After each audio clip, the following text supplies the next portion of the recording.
നമസ്കാരം, ഞാൻ Subhash Kumar, senior instructor, government ITI, Kannur. Electrical വയറിംഗിന്റെ രണ്ടാമത്തെ സെഷനിലേക്ക് എല്ലാവർക്കും സ്വാഗതം.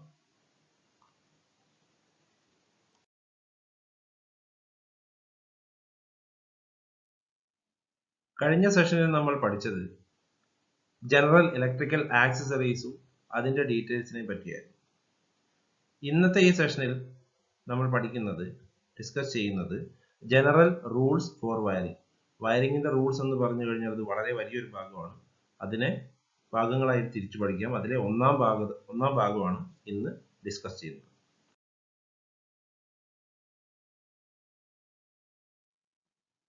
വയറിംഗ് റൂൾസിനെ പറ്റി പഠിക്കുന്ന സമയത്ത് നമ്മൾ അറിഞ്ഞിരിക്കേണ്ട 3 വിഷയങ്ങളാണ്. ഒന്ന് IE rules, 2 BIS bureau of Indian standards, 3 NEC national electrical code. അതിൽ ആദ്യത്തേത് എന്താണെന്ന് നോക്കാം. IE rules. IE റൂൾസിന്റെ ഫുൾ ഫോം എന്ന് പറയുന്നത് ഇന്ത്യൻ ഇലക്ട്രിസിറ്റി റൂൾസ് ആണ്. The Indian Electricity Rules 1956 was made under Section 37 of the Indian Electricity Act 1910. 1910 Indian electricity ആക്ടിലെ section 37 പ്രകാരം 1956 ഉണ്ടാക്കിയിട്ടുള്ള റൂൾസ് ആണ് ഇന്ത്യൻ ഇലക്ട്രിസിറ്റി റൂൾസ്.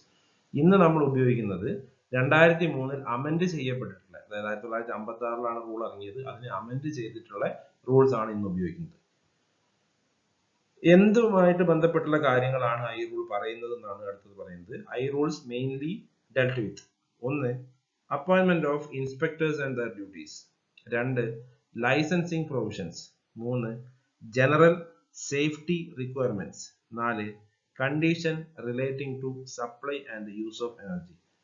ഒന്നാമത്തെ കാര്യം appointment of inspectors and their duties എന്ന് പറഞ്ഞു കഴിഞ്ഞാൽ ഇൻസ്പെക്ടേഴ്സിനെ അപ്പോയിന്റ്മെന്റ് ചെയ്യാനുള്ള പ്രൊവിഷൻസും അവരുടെ ഡ്യൂട്ടീസ് എന്തെല്ലാമാണെന്ന് തീരുമാനിക്കപ്പെടുന്നതും ഐ റൂൾ പ്രകാരമാണ്. 2 ലൈസൻസിംഗ് പ്രൊവിഷൻസ്. ലൈസൻസ് ആർക്കൊക്കെ അക്വയർ ചെയ്യാൻ പറ്റും, ലൈസൻസ് വെച്ചിട്ട് ഏതൊക്കെ വർക്ക് ചെയ്യാൻ പറ്റും, എന്തൊക്കെ ചെയ്യാൻ പറ്റും എന്ന് തീരുമാനിക്കപ്പെടുന്നത് ഐ റൂൾ പ്രകാരമാണ്. 3 general safety requirements.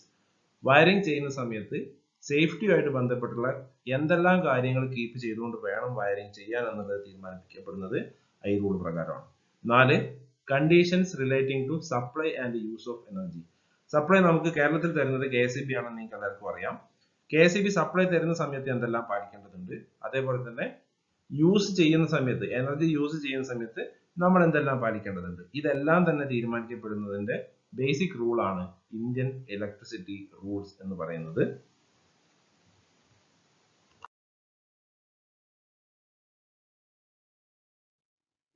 Next BIS regulations. BIS എന്ന് പറഞ്ഞു കഴിഞ്ഞാൽ ബ്യൂറോ ഓഫ് ഇന്ത്യൻ സ്റ്റാൻഡേർഡ്സ് എന്നാണ് അർത്ഥമാക്കുന്നത്.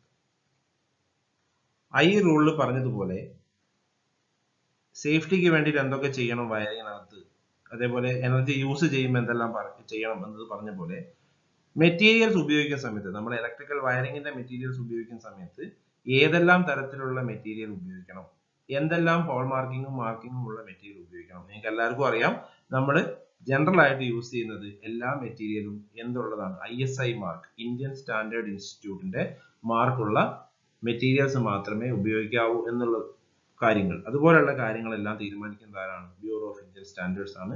That is called BIS regulations.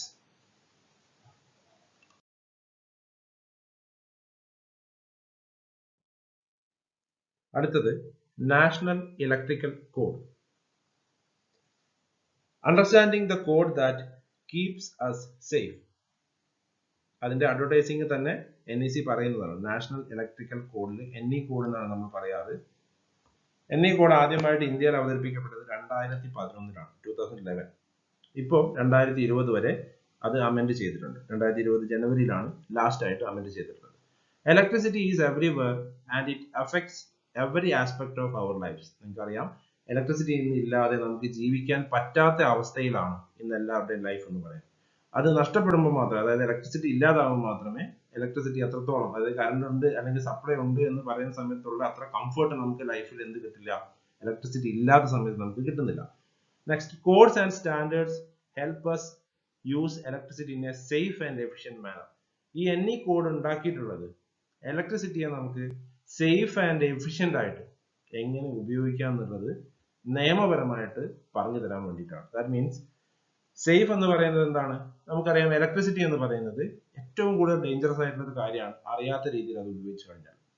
Accident to human and equipment will happen. രണ്ടിനും ആക്സിഡന്റ് സംഭവിക്കാം. സംഭവിച്ചു കഴിഞ്ഞാൽ നമുക്ക് ഇഞ്ചുറി ഉണ്ടാവും, അല്ലെങ്കിൽ മണി ലോസ്, എന്തായാലും ഏതെങ്കിലും ഒരു കാര്യം ഉണ്ടാവും. അപ്പൊ അത് രണ്ടിൽ നിന്ന് രക്ഷപ്പെടാനുള്ള കാര്യം സേഫ് ആയിട്ട് ഉപയോഗിക്കുക എന്നുള്ളതാണ്. രണ്ടാമത്തത് ഇലക്ട്രിസിറ്റിയെ എഫിഷ്യന്റ് ആയിട്ട് ഉപയോഗിക്കുക എന്നുള്ളതാണ്. നമുക്ക് കിട്ടുന്ന എനർജി നഷ്ടപ്പെട്ടു പോവാതെ എഫിഷ്യന്റ് ആയിട്ട് ഉപയോഗിക്കുന്നതിന് എന്തെല്ലാം കോഡ് പ്രകാരം ചെയ്തു കഴിഞ്ഞാൽ എളുപ്പത്തിൽ നടക്കും എന്നുള്ളത് മനസ്സിലാക്കിക്കൊണ്ട് ചെയ്തു കഴിഞ്ഞാൽ ഇലക്ട്രിസിറ്റിയെ നമുക്ക് എന്തായിട്ട് ഉപയോഗിക്കാൻ പറ്റും? സേഫ് ആൻഡ് എഫിഷ്യന്റ് മാനറിൽ യൂട്ടിലൈസ് ചെയ്യാൻ വേണ്ടി പറ്റും.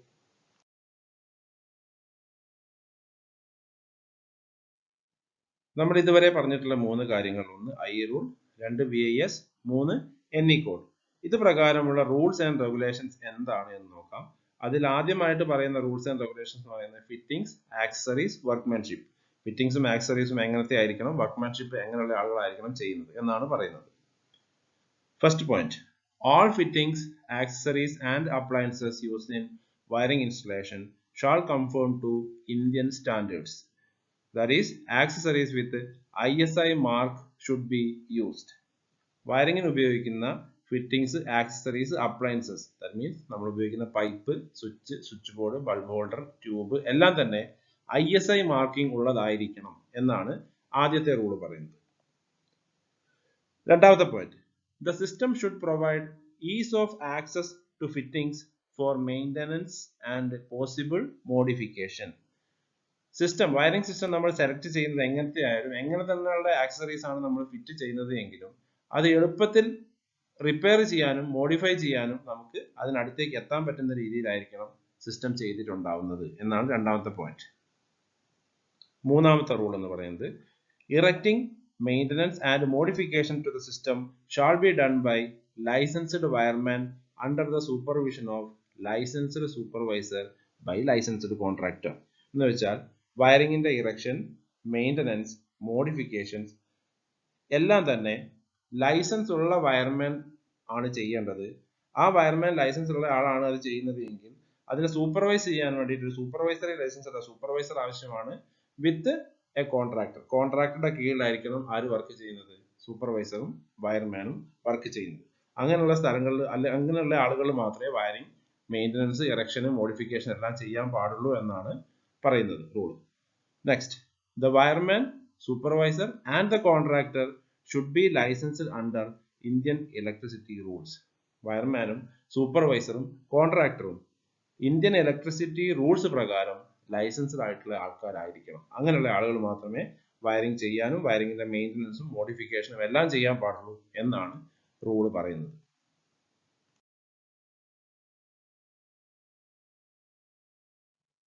അടുത്ത റൂള് ഡൊമസ്റ്റിക് വയറിംഗുമായിട്ട് ബന്ധപ്പെട്ട സബ് സർക്യൂട്ടിനെ പറ്റിയാണ്.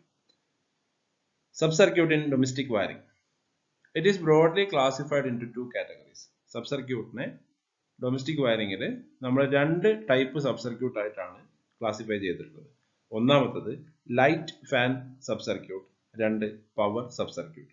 ലൈറ്റ് ഫാൻ സബ് സർക്യൂട്ട് എന്ന് വെച്ച് കഴിഞ്ഞാൽ ലൈറ്റ്, ഫാന്, 6 ആംപിയറിന്റെ സോക്കറ്റ്, അതായത് മൊബൈൽ ചാർജ് ചെയ്യാനും അങ്ങനെയുള്ള ടേബിൾ ഫാൻ വെക്കാനും ഉപയോഗിക്കുന്ന സോക്കറ്റുകൾ, അതെല്ലാം ഉപയോഗിക്കുന്ന സർക്യൂട്ടുകളാണ്. പിന്നെ power sub circuit. Light and fan sub circuit നമ്മൾ ഉപയോഗിക്കുന്നത് ലാമ്പ്, ലൈറ്റ്, സോക്കറ്റ് ഔട്ട്ലെറ്റ്, 6 ആംപിയറിന്റെ, ടേബിൾ ഫാനിന്റെ അങ്ങനെയുള്ള കാര്യങ്ങളെല്ലാം ഉപയോഗിക്കുന്നതാണ് light and fan sub circuit.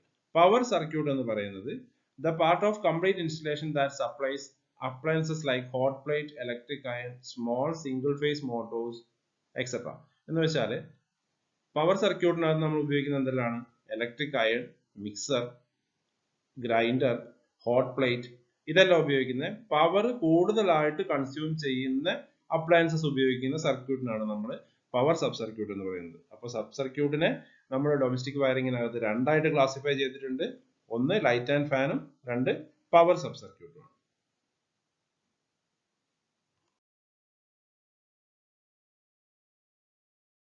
Sub സർക്യൂട്ടിൽ തന്നെ ആദ്യമായി ലൈറ്റിംഗ് സബ് സർക്യൂട്ട് എന്താണെന്ന് നോക്കാം. The sub-circuit which gives supply to lighting load points called lighting load sub-circuit. This circuit includes lamps, fans, tubes, etc. As per Indian electricity rules, the following rating should be assumed. Rule പ്രകാരം lighting sub circuit അല്ലെങ്കിൽ lighting load sub circuit എന്ന് പറയുന്നതിനകത്ത് lamp, fan, tube, ഇപ്പോൾ നമ്മൾ പുതിയ കാലത്താണെങ്കിൽ LED bulb, LED tube എല്ലാം അതിനകത്ത് ഉൾപ്പെടുന്നത്. അപ്പൊ ലോഡ് കാൽക്കുലേറ്റ് ചെയ്യുന്ന സമയത്ത് നമ്മൾ താഴെ പറയും പ്രകാരമാണ് അതിന്റെ ലോഡിനെ കാൽക്കുലേറ്റ് ചെയ്യേണ്ടത്. ഫിലമെന്റ് ലാമ്പ്, സാധാരണ പഴയ ലാമ്പ് ബൾബാണ് എങ്കിൽ 60 വാട്ടായിട്ടും, സീലിംഗ് ഫാൻ ആണ് കണക്ട് ചെയ്യുന്നത് എങ്കിൽ അതും 60 വാട്ടാണ്. Socket outlet for table fan 60 വാട്ടാണ്. ഫ്ലോറസന്റ് ട്യൂബ് ആണെങ്കിൽ 40 വാട്ടാണ്. മെർക്കുറി വേപ്പർ ലാമ്പ് ആണെങ്കിൽ that is treated as 80 watt, അതിന് 80 വാട്ടായിട്ടാണ് നമ്മൾ കണക്ക് കൂട്ടുന്നത്. LED ട്യൂബും ബൾബും ഇന്നത്തെ കാലത്ത് ഏറ്റവും കൂടുതലായിട്ട് ഉപയോഗിക്കപ്പെടുന്നതാണ്. അതിന്റെ മുകളിൽ എത്രയാണോ വാട്ടേജ് എഴുതിയിട്ടുള്ളത് ആ റേറ്റിംഗ് വെച്ചിട്ടാണ് അതിനെ കൂട്ടുന്നത്. ഇപ്പൊ 15 വാട്ട് ആണെങ്കിൽ 15 വാട്ട്, 10 വാട്ട് ആണെങ്കിൽ 10 വാട്ട്.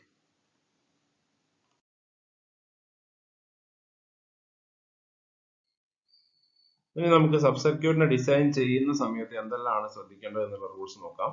സബ് സർക്യൂട്ട് എന്ന് ഉദ്ദേശിച്ചു കഴിഞ്ഞാൽ ഒരു ഡിസ്ട്രിബ്യൂഷൻ ബോർഡിൽ നിന്ന് നമ്മൾ ഒരു സ്വിച്ച് ബോർഡിലേക്ക് വലിച്ചുകൊണ്ട് വരുന്ന ഒരു ഫേസ് വിത്ത് ന്യൂട്രൽ സർക്യൂട്ടിനാണ് നമ്മൾ സബ് സർക്യൂട്ട് എന്ന് വിളിക്കുന്നത്. കൂടെ ഒരു എർത്ത് വയറും കൂടെ ഉണ്ടാവും, അതിനെയാണ് നമ്മൾ സബ് സർക്യൂട്ട് എന്ന് വിളിക്കുന്നത്. ഇനി ഒരു പോയിന്റ് എന്താണ് എന്നുള്ളത് അറിയേണ്ടതുണ്ട്. ഒരു പോയിന്റ് മീൻസ് നമ്മൾ ഒരു സ്വിച്ച് ഓൺ ആക്കുന്ന സമയത്ത് ഒരു ലൈറ്റ് ഓൺ ആവുകയാണ് അല്ലെങ്കിൽ ഒരു ഫാൻ ഓൺ ആവുകയാണ് എങ്കിൽ അതിനെയാണ് നമ്മൾ ഒരു പോയിന്റ് എന്ന് പറയുന്നത്. With a switch, with a controlling switch and an appliance, അതിനെയാണ് നമ്മൾ ഒരു പോയിന്റ് എന്ന് വിളിക്കുന്നത്. സോ സബ് സർക്യൂട്ട് എന്താണെന്ന് ഞാൻ പറഞ്ഞു, പോയിന്റ് എന്താണെന്ന് പറഞ്ഞു. ഇനി സബ് സർക്യൂട്ടിനെ പറ്റിയുള്ള ഡീറ്റെയിൽഡ് എങ്ങനെയാണ് നമുക്ക് വയറിംഗ് ചെയ്യുന്ന സമയത്ത് കണക്ക് കൂട്ടുന്നത് എന്ന് നോക്കാം. ഒന്നാമത്തെ point, the light and power wiring circuit should be installed independently. Light വയറിംഗും പവർ വയറിംഗും ഒരിക്കലും മിക്സ് ചെയ്യാൻ പാടില്ല. അതായത് ലൈറ്റ് വയറിംഗിന് വേണ്ടി വലിക്കുന്ന സബ് സർക്യൂട്ടിന്റെ മുകളിൽ പവർ എക്യുപ്മെന്റ്സ് ഒന്നും കണക്ട് ചെയ്യാൻ പാടില്ല. അതേപോലെ തന്നെ തിരിച്ചു പവർ വയറിംഗിന് വേണ്ടി നമ്മൾ വലിച്ചുകൊണ്ട് പോകുന്ന സബ് സർക്യൂട്ടിന്റെ കൂടെ ലൈറ്റ് വയറിംഗ് ആഡ് ചെയ്യാൻ പാടില്ല. അത് പവറിന് വേറെ ലൈറ്റിന് വേറെ ആയിട്ട് ഇൻഡിപെൻഡന്റ്ലി ഇൻസ്റ്റാൾ ചെയ്യണം എന്നാണ് ആദ്യത്തെ റൂൾ പറയുന്നത്. ലോഡ് കാൽക്കുലേറ്റ് ചെയ്യുന്ന സമയത്തുള്ള റൂളാണ് അടുത്തത് പറയുന്നത്. The load on each light sub circuit shall be restricted to 800 watt or 10 light point or outlets whichever is earlier. നമ്മളിപ്പോൾ 2 റൂം വയർ ചെയ്യുകയാണെന്ന് വിചാരിക്കും. 2 റൂമിലും കൂടെ ലൈറ്റും ഫാനും സോക്കറ്റും എല്ലാം കൂടെ കൂട്ടുന്ന സമയത്ത് 12 പോയിന്റ് ഉണ്ട്. എക്സാമ്പിൾ 12 പോയിന്റ് ഉണ്ട് എന്ന് വിചാരിക്കും. ആ 12 പോയിന്റ് വയർ ചെയ്യാൻ ഒരു സബ് സർക്യൂട്ട് പോരാ എന്നാണ് ഈ പറഞ്ഞതിന്റെ അർത്ഥം. ലോഡ് നമ്മൾ കാൽക്കുലേറ്റ് ചെയ്യുന്ന സമയത്ത് ഒന്നുകിൽ 800 വാട്ട് അല്ലെങ്കിൽ 10 ലൈറ്റ് പോയിന്റ്. ഇപ്പൊ നമ്മളിപ്പോ എക്സാമ്പിൾ പറഞ്ഞാൽ എത്ര പോയിന്റ് ഉണ്ട്? 12 പോയിന്റ് ഉണ്ട്. ആ 12 പോയിന്റിന് ഒരു സബ് സർക്യൂട്ട് പോരാ. സ്വിച്ച് ബോർഡ് 1 2 ആയിക്കോട്ടെ, ഒരു സബ് സർക്യൂട്ട് പോരാ എന്നാണ് പറയുന്നത്. ആദ്യം ഏതാണോ എത്തുന്നത് അതിൽ നിർത്തണം. നമ്മളിപ്പോ ലോഡിനെ കാൽക്കുലേറ്റ് ചെയ്തെടുക്കുന്ന സമയത്ത് നേരത്തെ ട്യൂബിന് 60 വാട്ട്, സോക്കറ്റിന് 60 വാട്ട്, ഫാനിന് 60 വാട്ട് എന്നൊക്കെ പറഞ്ഞു. അതെല്ലാം കൂടെ ആഡ് ചെയ്തെടുക്കുന്ന സമയത്ത് ആദ്യം 800 വാട്ട് എത്തുകയാണെങ്കിൽ അവിടെ നിർത്തണം. 10 പോയിന്റ് ആയിട്ടില്ലെങ്കിൽ നിർബന്ധമില്ല. രണ്ടാമത്തേത് 10 പോയിന്റ് ആണ് ആദ്യം ആവുന്നത് എങ്കിൽ അതിന് നിർത്തണം. 800 വാട്ട് ആവണമെന്ന് നിർബന്ധമില്ല. സോ അതാണ് ആദ്യത്തെ rule. Lighting load sub circuit calculate ചെയ്യുന്ന സമയത്ത് ഒന്നുകിൽ 800 വാട്ട് അല്ലെങ്കിൽ 10 പോയിന്റ്. അതാണ് റൂൾ പറയുന്നത്. അടുത്തത് പവർ ലോഡിന്റെ റൂളാണ്. The load on each power subcircuit shall be restricted to 3000 watt or 2 point or outlets whichever is earlier. അതായത് ലോഡ് പവർ സബ് സർക്യൂട്ടിന്റെ ആണ് കാൽക്കുലേറ്റ് ചെയ്യുന്നത് എങ്കിൽ മാക്സിമം കണക്ട് ചെയ്യാൻ പറ്റുന്ന ലോഡ് എന്ന് പറയുന്നത് 3000 വാട്ടാണ്. അല്ലെങ്കിൽ 2 പോയിന്റ്, 1500 വാട്ടിന്റെ 2 പോയിന്റ് ആക്കാം, അല്ലെങ്കിൽ 3000 വാട്ടിന്റെ 1 പോയിന്റ്. മാക്സിമം അത് എങ്ങനെയാണോ എത്തുന്നത്, ഏതാണോ നേരത്തെ ലൈറ്റ് പോയിന്റിന്റെ കാര്യത്തിൽ പറഞ്ഞ പോലെ എങ്ങനെയാണോ എത്തുന്നത് അതേപോലെ തന്നെ റെസ്ട്രിക്ട് ചെയ്തിട്ട് വേണം എന്ത് ചെയ്യാൻ, പവർ സബ് സർക്യൂട്ടും ഡിസൈൻ ചെയ്യാൻ.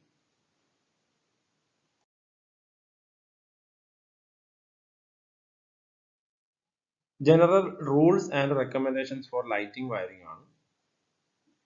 ഒന്നാമത്തെ റൂൾ നോക്കാം. A switch shall be provided adjacent to the normal entrance and there should not be any obstruction in operating for general lighting. അതായത് സ്വിച്ച് നമ്മൾ വെക്കേണ്ട സ്ഥലം എവിടെയാണെന്നാണ് ആദ്യമായിട്ട് പറയുന്നത്. നമ്മൾ റൂമിലേക്ക് എൻ്റർ ചെയ്യുന്ന സമയത്ത് നോർമൽ എൻട്രൻസിന് അടുത്തായിട്ട് വേണം സ്വിച്ച് വെക്കാൻ. തന്നെയുമല്ല ആ സ്വിച്ച് ബോർഡിന്റെ മുകളിലേക്കോ സ്വിച്ചിന്റെ മുകളിലേക്കോ സ്വിച്ച് ഓൺ ആക്കുന്നതിന് ഏതെങ്കിലും തരത്തിലുള്ള ഒബ്സ്ട്രക്ഷൻ ഉണ്ടാകുന്ന രീതിയിൽ, ഇപ്പോൾ എക്സാമ്പിൾ പറയുകയാണെങ്കിൽ ഡോറ് തുറന്നാൽ സ്വിച്ച് ബോർഡ് ഡോറിന്റെ പുറകിലായി പോകാത്ത രീതിയിൽ വേണം സ്വിച്ച് ബോർഡ് വെക്കേണ്ടത്. ഒന്നാമത്തെ റൂൾ അതാണ്. രണ്ടാമത്തത്, The switches shall be at a place where there is self illumination. Switch നമ്മൾ വെക്കേണ്ടത് എവിടെയാണ്?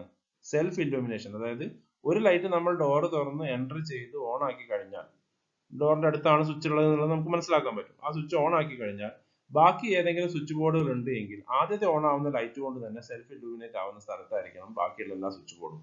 അങ്ങനെയുള്ള രീതിയിൽ വേണം സ്വിച്ച് ബോർഡുകൾ വെക്കാൻ വേണ്ടിയിട്ട്. അടുത്തത്, lighting switches may be installed at a height of 1.3 metre from the floor level. ഏറ്റവും താഴത്തേക്ക് വെക്കാൻ പറ്റുന്ന ഹൈറ്റ് ആണ് 1.3 to 1.5 ആയിരുന്നു മുമ്പ് കാലത്തൊക്കെ വെച്ചിരുന്നത്. ഇപ്പോൾ ലൈറ്റിംഗ് സ്വിച്ചസ്, അതായത് സ്വിച്ച് ബോർഡ് നമ്മൾ ഇറക്ട് ചെയ്യുന്ന ഹൈറ്റ് എന്ന് പറയുന്നത് 1.3 metre from the floor level ആണ്.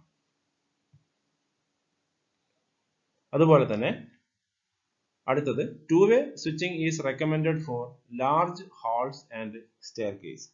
നമ്മൾ ടു വേ സ്വിച്ചിനെ പറ്റി പഠിച്ചു കഴിഞ്ഞ സെഷനിൽ. അതിൽ ടു വേ സ്വിച്ചിങ് വേണമെന്ന് പറയുന്ന സ്ഥലങ്ങളിൽ ഒന്ന് വലിയ ഹാളുകളിലും അതേപോലെ തന്നെ സ്റ്റെയർ കേസിലുമാണ് ടു വേ സ്വിച്ചിങ് വെക്കണം എന്ന് റെക്കമെൻഡ് ചെയ്യുന്നത്.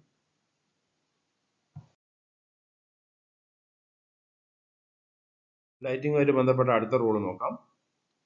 Four bedrooms it is recommended that some lighting to be controlled from bed location. ബെഡ്റൂമിലാണ് ലൈറ്റും സ്വിച്ച് ബോർഡും വെക്കുന്നത് എങ്കിൽ സം ലൈറ്റിംഗ് പോയിന്റ്സ്, അതായത് ഫാന്, ലൈറ്റ് എന്നിവയെല്ലാം തന്നെ എവിടെ നിന്ന് കൺട്രോൾ ചെയ്യാൻ പറ്റുന്ന രീതിയിലായിരിക്കും എന്നാണ് റെക്കമെൻഡേഷൻ പറയുന്നത്.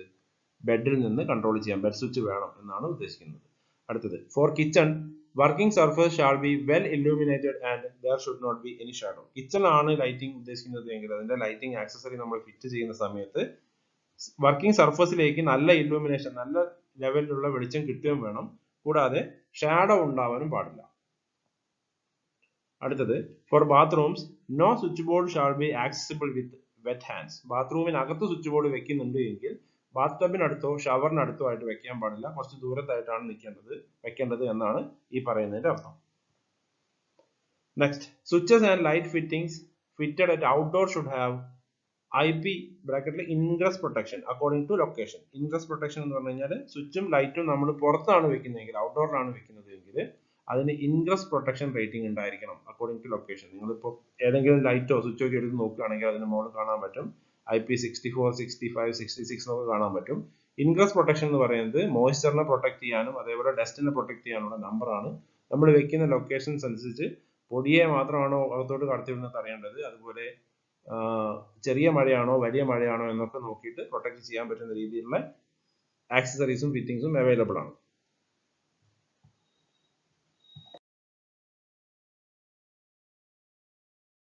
നെക്സ്റ്റ് സെറ്റ് ഓഫ് റൂൾ എന്ന് പറയുന്നത് സോക്കറ്റ് ഔട്ട്ലെറ്റുമായിട്ട് ബന്ധപ്പെട്ടതാണ്. All plugs and socket outlets shall be of 3-pin type and the appropriate pin should be permanently connected to earth. നമ്മൾ വയറിംഗിൽ ഉപയോഗിക്കുന്ന എല്ലാ സോക്കറ്റും പ്ലഗും 3-pin ടൈപ്പിലുള്ളതായിരിക്കണം. കൂടാതെ അതിന്റെ അപ്രോപ്രിയേറ്റ് പിൻ, അതായത് എർത്ത് പിൻ പെർമനന്റ് ആയിട്ട് എർത്തിലേക്ക് കണക്ട് ചെയ്തിട്ടുണ്ട് എന്ന് ഉറപ്പുവരുത്തുകയും വേണം. അങ്ങനെയുള്ള സോക്കറ്റ് ഔട്ട്ലെറ്റ് ആണ് വയറിംഗിനകത്ത് ഉപയോഗിക്കേണ്ടത്. Adequate number of outlets shall be placed to avoid long flexible cords. വലിയ റൂം ആണെങ്കിൽ അതിനനുസരിച്ച് സോക്കറ്റ്സിന്റെ എണ്ണം ആവശ്യത്തിനനുസരിച്ച് വയറിംഗിൽ ഉപയോഗിച്ചിരിക്കണം. കാരണം എന്താണ്? ഫ്ലെക്സിബിൾ കോഡ് കൂടുതലായിട്ട് നീളത്തിൽ വലിച്ചു കഴിഞ്ഞാൽ ഉണ്ടാവുന്ന ആക്സിഡന്റ് പ്രിവെന്റ് ചെയ്യാൻ വേണ്ടിയിട്ട് എവിടെയാണോ ആക്സസറീസ് അല്ലെങ്കിൽ അപ്ലയൻസസ് നമ്മൾ ഉപയോഗിക്കുന്നത് അതിനടുത്ത് തന്നെ സോക്കറ്റ് ഉണ്ടായിരിക്കണം എന്നാണ് റെക്കമെൻഡേഷൻ പ്രകാരം പറയുന്നത്. ഏറ്റവും ഇമ്പോർട്ടന്റ് ആയിട്ടുള്ള rule, socket outlet shall be inserted at a height of either 0.25 meter or 1.3 meter from the floor level, provided that it is recommended to use shuttered or interlocked sockets where socket is accessible to children. Socket outlet insert ചെയ്യേണ്ട height എന്ന് പറയുന്നത് ഒന്നുകിൽ 25 centimetre, അതിൽ കുറയാത്ത ഹൈറ്റിൽ വെക്കാം, അല്ലെങ്കിൽ 1.3 മീറ്ററിൽ വെക്കാം എന്നാണ് ഫ്രം ദ ഫ്ലോർ ലെവൽ എന്നാണ് പറയുന്നത്. പ്രൊവൈഡഡ് ദാറ്റ് എവിടെയെങ്കിലും കുട്ടികൾക്ക് എത്തിപ്പെടാൻ സാധ്യതയുണ്ട് സോക്കറ്റിലെങ്കിൽ ആ സോക്കറ്റ് ഷട്ടേർഡ് അല്ലെങ്കിൽ ഇന്റർലോക്ക്ഡ് ആയിട്ടുള്ള സോക്കറ്റ് ആയിരിക്കണം ഉപയോഗിക്കേണ്ടത്. അതായത് സോക്കറ്റ് വെക്കേണ്ട ഹൈറ്റ് പറയുന്നത് അബോവ് 25 സെന്റിമീറ്റർ ഓർ 1.3 മീറ്റർ എന്നുള്ള രണ്ട് ലെവലിലും വെക്കാൻ പറ്റും. കുട്ടികൾ എത്തിപ്പെടുക എന്ന് പറയുന്നത് 25 സെന്റിമീറ്റർ ഫ്രം ഫ്ലോർ ലെവൽ ആകുന്ന സമയത്ത് ആ സോക്കറ്റിലേക്ക് കുട്ടികൾ കൈയെത്താൻ സാധ്യതയുണ്ട്. അങ്ങനെയുള്ള സോക്കറ്റുകൾ എങ്ങനത്തെ ആയിരിക്കണം ഉപയോഗിക്കുന്നത്? ഷട്ടേർഡ് അല്ലെങ്കിൽ ഇന്റർലോക്ക്ഡ് സോക്കറ്റ് ആയിരിക്കണം ഉപയോഗിക്കുന്നത്.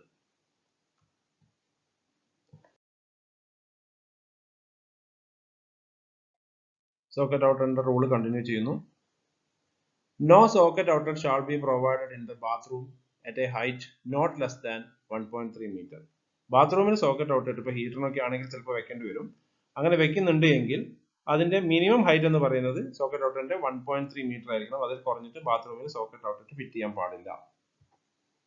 Next, for socket outlets have a rating greater than 16 ampere, it should be connected through a double pole switch with appropriate MCB backup protection. Socket outlet സാധാരണ രീതിയിൽ നമുക്കറിയാം 6 ആംപിയർ ആണ് ഏറ്റവും മിനിമം ഉള്ളത്. അത് കഴിഞ്ഞാൽ 16 ampere and so on 25 ampere 32 ampere എല്ലാം ഉണ്ട്. 16 ആംപിയർ വരെയാണ് എങ്കിൽ സോക്കറ്റ് ഔട്ട്ലെറ്റിന്റെ കൺട്രോൾ വേണ്ടിയിട്ട് ഫേസ് മാത്രം കൺട്രോൾ ചെയ്താൽ മതി, സിംഗിൾ പോൾ സ്വിച്ച് മതി. അതായത് വൺ വേ സ്വിച്ച് മതി എന്നാണ് അർത്ഥം. One way switch single pole മതി, ഫേസ് മാത്രം കൺട്രോൾ ചെയ്താൽ മതി എന്നാണ് പറയുന്നത്. 16 ആംപിയറിൽ കൂടിയ സോക്കറ്റ് ആണ് എങ്കിൽ അതിന്റെ ഫേസും ന്യൂട്രലും കൺട്രോൾ ചെയ്യണം. അതായത് ഡബിൾ പോൾ സ്വിച്ച് ഉപയോഗിച്ചായിരിക്കണം സോക്കറ്റിനെ കൺട്രോൾ ചെയ്യുന്നത്. വിത്ത് അപ്രോപ്രിയേറ്റ് MCB ബാക്കപ്പ് പ്രൊട്ടക്ഷനും വേണം. അതായത് സോക്കറ്റിന്റെ റേറ്റിംഗിനനുസരിച്ചുള്ള അപ്രോപ്രിയേറ്റ് MCBയുടെ ബാക്കപ്പും പ്രൊട്ടക്ഷനും ആവശ്യമാണ്. Multi plug adapters for more than one appliance to one socket should not be used. ഒരു സോക്കറ്റ് ഔട്ട്ലെറ്റിൽ നിന്ന് മൾട്ടി പ്ലഗ് അഡാപ്റ്റർ അതിനകത്ത് ഇൻസേർട്ട് ചെയ്തതിനു ശേഷം ഒന്നിൽ കൂടുതൽ അപ്ലയൻസസ് ഒരുമിച്ച് പ്രവർത്തിപ്പിക്കാൻ പാടില്ല. As per rules and recommendation എന്നാണ് പറയുന്നത്. മൾട്ടി പ്ലഗ് അഡാപ്റ്റേഴ്സ് യൂസ് ചെയ്യാൻ പാടില്ല എന്ന് തന്നെയാണ് പറയുന്നത്.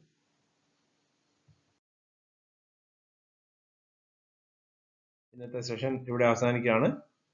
Next session rules for wiring part 2. Thank you for watching. Thank you.